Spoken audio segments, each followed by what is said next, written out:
Welcome back, everyone, to Seen and Unseen, where we explore the reality of the unseen realm. I am Edgar Eck, and today we cross the line. Today we're talking about something that is sitting on the shelves of toy stores right now, tucked between board games and puzzles, somewhere between Monopoly and chess. You've seen it. It's that wooden board with the alphabet, the numbers, and the little piece of plastic we call planchette. It's called an Ouija board. I'm talking to you today as someone who has spent a long time studying what happens in the shadows, a demonologist and an exorcist. I see a lot of people who treat this thing, the Ouija board, like a harmless game. They think it's just a bit of fun, right? It's just letters on wood. What's the worst that could happen? Let me be real with you. Treating the spiritual world like a playground is the fastest way to get hurt. We are living in a physical world, but there is an unseen layer beneath it.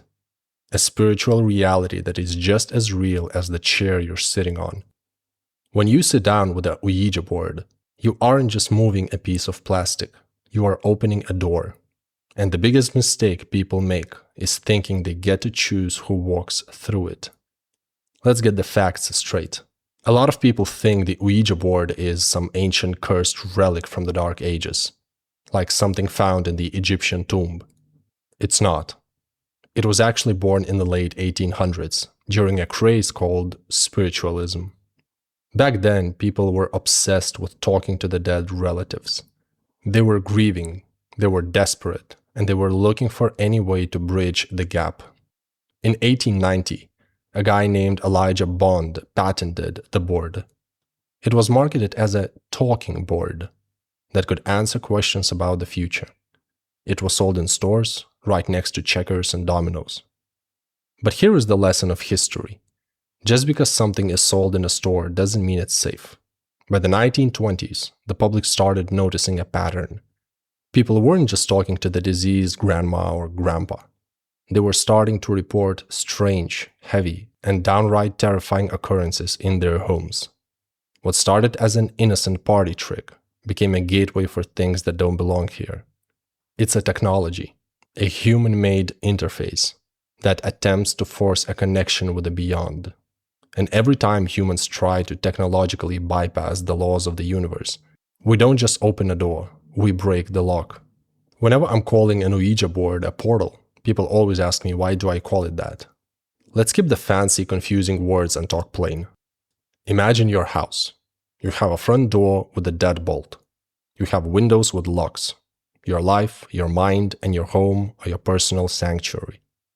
When you see an Ouija board, you are voluntarily taking the keys to your front door and throwing them out onto the street. You are basically standing on your porch in the middle of the night shouting, "Hey, is anyone there? Come on in." Even if you don't mean to invite a criminal, you've left your home wide open. In the spiritual world, intent is everything. When you put your hands on the planchette, you are creating a consent loop.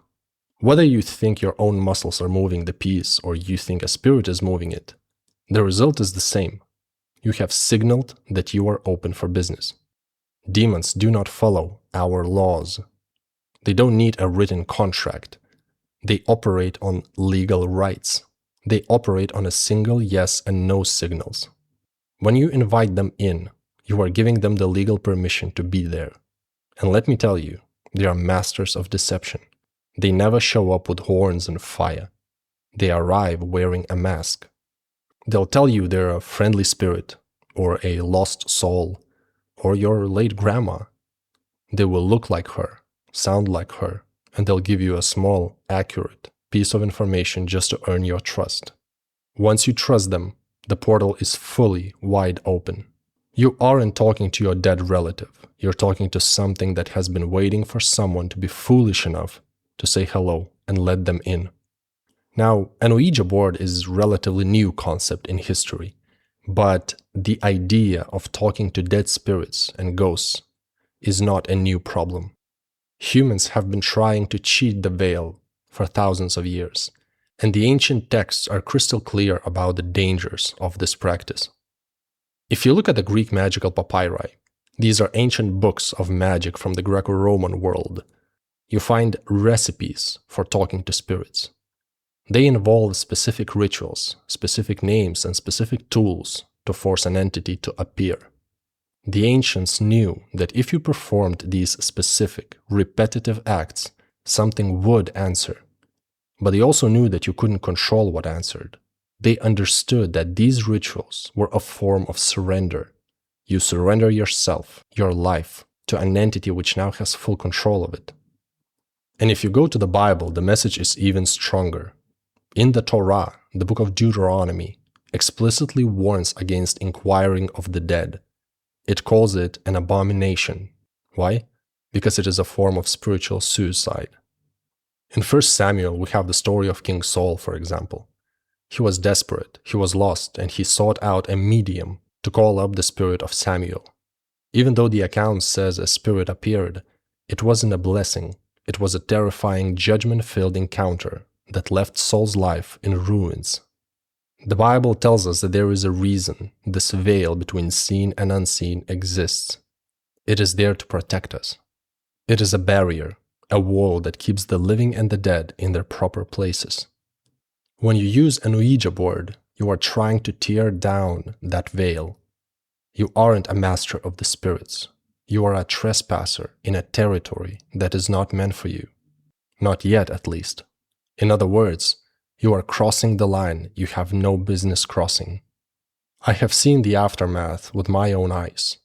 I've been called into homes where the air was so heavy you could taste the static. People think they can just stop if it gets scary. It doesn't work like that. You have no control over who enters from the other side. And just because you tell it to stop and leave, doesn't mean it won't. Take the famous quote-unquote Roland Doe case.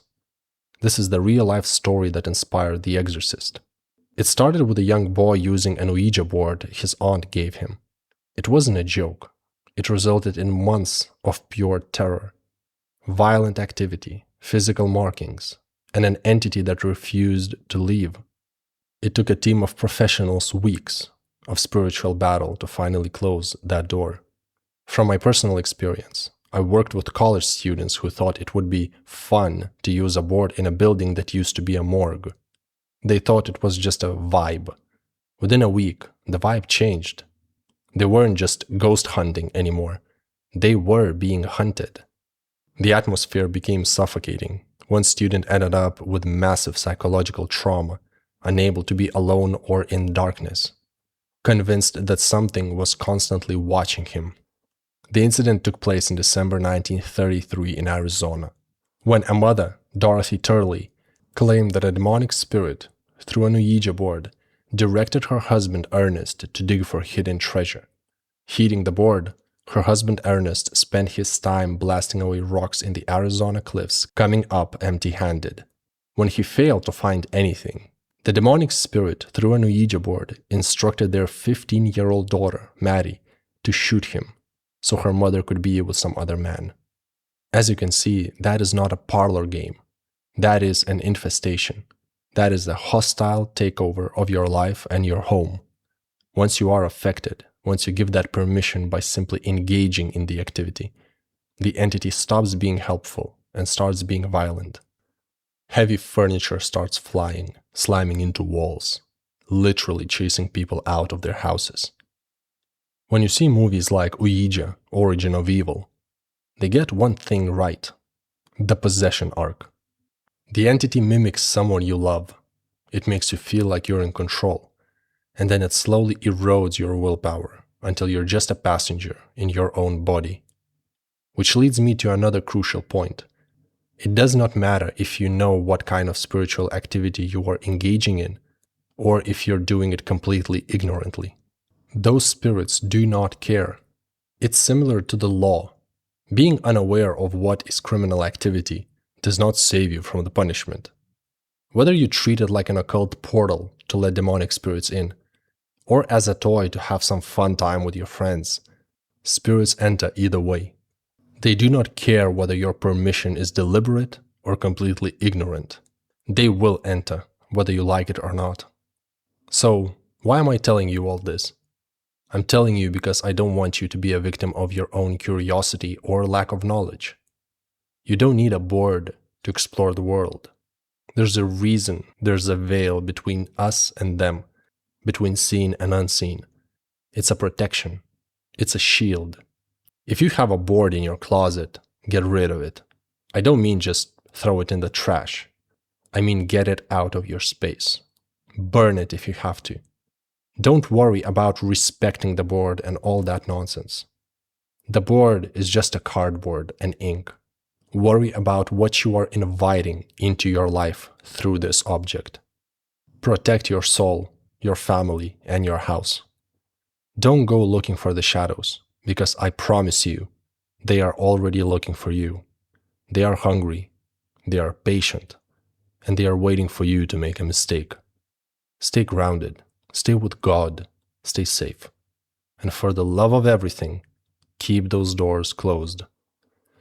Now, if you're serious about moving past the surface level and understanding the actual mechanics of exorcism, spiritual warfare, and the true legal boundaries of the unseen realm, the doors to my seen and unseen community are open. Inside, you can find real, verified field case studies from my 15 years of research. Access step-by-step training modules and get direct, raw answers from me personally. The link is right down in the description below. In our next episode, we are addressing the topic of portals. Are they real? If so, what is a portal? Are they geographical? Can an object be a portal? We will be answering all of these questions in our next episode. I hope you have enjoyed this session, my friends. And as for now, we have crossed the line. Keep your eyes open. This was Seen and Unseen, and I will see you in the next episode.